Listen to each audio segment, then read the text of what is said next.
हाय, welcome. तो बीच में बात ये हुई कि इसरो का एक जो रॉकेट है उसको इसरो के साइंटिस्ट ने कहा नॉटी बॉय। तो what is this naughty boy और क्यों इसको नॉटी बॉय कहा गया है? इन जनरल इसरो के कौन कौन से रॉकेट्स हैं जो आजकल न्यूज में रहते हैं, उनकी बात करेंगे इस पर्टिकुलर करंट अफेयर्स के वीडियो में, which is important for your exam. Now here we have two different pictures. You can see one is written GSLV MK2, GSLV MK3। तो जिसकी हम बात कर रहे हैं, जिसे नॉटी बॉय कहा गया है, सबसे पहले क्लियर कर लो कि GSLV MK2 या GSLV मार्क 2 के बारे में कहा गया है। मार्क 3 के बारे में कुछ और है, उसकी बात भी मैं आपको इस वीडियो में बताऊंगा। So let us just start. पहली चीज कि आपको क्या चीज याद नहीं करनी है। You don't need to remember every satellite's name that is launched by ISRO, because every year they launch dozens of satellites, sometimes they launch hundreds of satellites in one rocket. So there is a world record, 104 satellites they have launched in one go also. So you don't have to and you cannot actually remember each and every name of that satellite. However, recently they did launch INSET 3DS. तो basically INSAT is Indian satellite, 3DS is something. तो 3R भी है, 3S भी है, छोड़ दो, उसको याद करने की जरूरत नहीं है। जिस रॉकेट पे गया उसका नाम था GSLV F14। So what is this F14? F14, ये जो 14 लास्ट में लिखा हुआ है ना, इसका सिर्फ इतना मतलब है कि नंबर 14 है, ये इसका 14th लॉन्च था। ठीक है, इतना ही इसका मतलब है और कोई मतलब नहीं है। तो इस तरीके से जो बीच में ऐसे लॉन्चेस होते हैं जो शायद इतने सक्सेसफुल नहीं रहे, उनको हटा करके इस तरीके से नंबर्स वो लोग देते रहते हैं। तो GSLV F14 ये इसका लॉन्च रॉकेट है। बट बेसिकली हम बात करें तो इसका जो व्हीकल है वो है GSLV।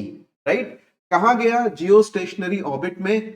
GSLV जब जाता है तो जियो स्टेशनरी ऑर्बिट में जाता है। Now currently India is using 3 rockets, ISRO is using 3 rockets. कौन कौन से? Number 1 is PSLV। Way back in 1993 they started using this rocket. याद नहीं करना, मैंने ऐसे ही बता दिया। It's a very old rocket, older than most of you. So this is a pretty you can say reliable workhorse of ISRO. Second one is GSLV जिसकी बात हम इस वीडियो में कर रहे हैं, the naughty boy. Third one is LVM3। अभी थोड़ी देर पहले मैंने आपको दिखाया था GSLV Mark 3। उस GSLV Mark 3 का नाम चेंज करके LVM3 किया गया है। This is basically launch vehicle number 3।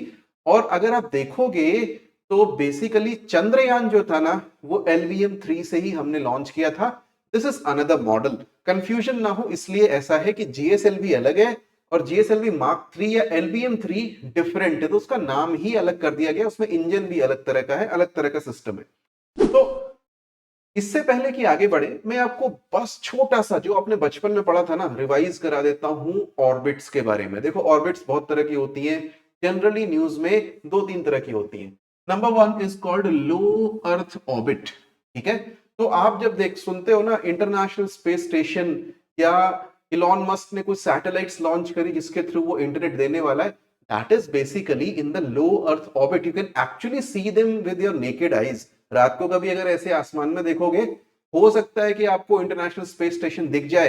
And there are competitions, there are websites which track this. Every night, almost every night you can see some of the satellites if it is a clear sky. So that is low earth orbit, not very high, say 300 kilometers, 400 kilometers, jahan pe clear sky mein you can see some objects with naked eyes, not only with a telescope. Second, which you will hear a lot, is polar orbit. अधिकतर जो satellites होती हैं, for example related to remote sensing और weather, वो polar satellites होती हैं। Basically वो करती क्या है? होती वो भी लो अर्थ ऑर्बिट है, लेकिन वो पोल्स के अकॉर्डिंग चलती हैं। यानी इनका जो ये आप कह सकते हो जो ऑर्बिटल पाथ है ना, वो पोलर होता है, पोल्स के ऊपर से जाती है। तो ये जल्दी जल्दी मूव करती है, चाहे एलईओ हो या फिर पोलर सैटेलाइट्स हो। दिन में 3, 4, 5, हो सकता है 10 बार भी धरती के चारों ओर चक्कर काट के चली जाती है। Then we have highly elliptical orbit. Generally ऐसी ऑर्बिट आप तब देखोगे जब हम किसी सैटेलाइट को कहीं और लॉन्च कर रहे होंगे। फॉर एग्जाम्पल, रिसेंटली हमने क्या किया, चंद्रयान पे जाने के लिए ना, चंद्रमा पे जाने के लिए, to go to moon, what we did, first of all हम एक हाईली इलिप्टिकल ऑर्बिट में गए। उसके बाद से वहां एक दूसरी हाईली इलिप्टिकल ऑर्बिट थी जो कि मून की ऑर्बिट थी, उस ऑर्बिट में इसको ट्रांसफर कर दिया और उसके बाद से फिर उसकी नॉर्मल ऑर्बिट में लेकर के आ गए। So this is generally for launching into other different place. It's like a sling shot, आप इसको ऐसे लॉन्च कर सकते हो या कभी कभी यहाँ पे स्टेबिलाईज भी कर सकते हो। More common is Jio stationery orbit, जो कि हम यहाँ पे इस पर्टिकुलर वीडियो में भी, सॉरी इस पर्टिकुलर लॉन्च व्हीकल के बारे में भी कह सकते हैं। What is geostationary? Geo is earth, stationary stationary. तो होता क्या है कि जहां पे अर्थ से हम देखें, लेट अस से ये एक पॉइंट है जहां पे मैं रहता हूं अर्थ पे, यहां से अगर मुझे सैटेलाइट यहां पे दिखती है इस पॉइंट पे, it will always be at this point from my perspective. अगर मेरा घर यहाँ है, मैं 24 घंटे में कभी भी मुंह उठा के देख लूं वो सैटेलाइट वहीं होगी। It is around 36,000 kilometres. Obviously naked eyes से तो दिखेगी नहीं, बट सैटेलाइट और मेरे बीच में there is basically no barrier. So ऐसी सैटेलाइट्स जनरली ऐसे एप्लीकेशंस के लिए यूज होती हैं जहां पे आपको फॉर एग्जांपल जीपीएस चाहिए होता है, नाविक या इस तरह के जो आप कह सकते हो नेविगेशन से रिलेटेड चीजें हैं वहां पे चाहिए हो। तो बेसिकली होता क्या है, because they are very far away, just 3 geostationary satellites can cover the entire earth. अब इसको नॉटी क्यों कहा गया? Why was it called naughty boy? ठीक है, अभी तक तो हम डाइग्रेशन कर रहे थे, अब टॉपिक पे आते हैं। नॉटी बॉय इसलिए बोला गया क्योंकि इसका फेलियर रेट बहुत ज्यादा है। 11 out of 15 is the success rate of this particular launch vehicle. हम जीएसएलवी की बात कर रहे हैं। LVM-3 जीएसएलवी मार्क 3 आज तक फेल नहीं हुआ है, 7 लॉन्च हुए, 7 के साथ सक्सेसफुल। PSLV 1993 से आज तक केवल 2 बार फेल हुआ है, 2 आउट ऑफ 60। तो व्हाट एग्जैक्टली हम इसको यूज ही क्यों कर रहे हैं? यूज इसलिए करते हैं क्योंकि ये जियो स्टेशनरी ऑर्बिट्स में जाने के लिए हमारे पास एक तरीका है और वो है जीएसएलवी मार्क 2, राइट? तो ये कर क्या सकता है? जियो स्टेशनरी ऑर्बिट में जाना हो तो 2200 किलोग्राम का बड़ा सा पेलोड ले जा सकता है। What is the payload? Payload is something that you want to carry out of this earth, ठीक है, उसको पेलोड बोलते हैं। मिसाइल में भी पेलोड हो सकता है जो वापस अर्थ पे आए। तो बेसिकली 2 पार्ट्स हो गए ना, एक तो जो लॉन्च व्हीकल है, दूसरा जो लेके जा रहे हो यहां से, जैसे चंद्रयान हो गया तो वो पेलोड होगा। तो 22,000 kilogram, that is a huge thing, बहुत बड़ा हो गया। और अगर लो अर्थ ऑर्बिट में जाना है तो 6,000 किलोग्राम तक का सामान ले जा सकता है। तो बेसिकली अ वेरी लार्ज बस perhaps can be carried by GSLV into geostationary orbit, or even larger bus can be carried to let us say low earth orbit, या 2-3 बस उठा करके ले जा सकता है लो अर्थ ऑर्बिट में। नाउ अब इश्यू क्या आ रहे हैं, क्यों ऐसा हो रहा है? क्रायोजेनिक इंजन की वजह से। अभी हो क्या रहा है कि हमारा जो जीएसएलवी में इंजन है that is a cryogenic engine. अब ये क्या होता है थोड़ी देर में देखते हैं।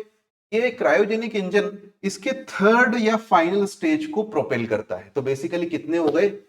3 स्टेज हो गए। इसमें थर्ड स्टेज क्या हो गया? Cryogenic engine. बाकी दोनों के स्टेज नॉर्मल इंजन से सॉलिड इंजन है, क्रायोजेनिक क्या है? लिक्विड इंजन है। क्या होता है थोड़ी देर में देखते हैं। नेक्स्ट इसका जो मिशन है, अभी कुछ दिनों में ही इसको निसार को लेकर के जाना है। Nisar is basically a partnership between NASA and ISRO.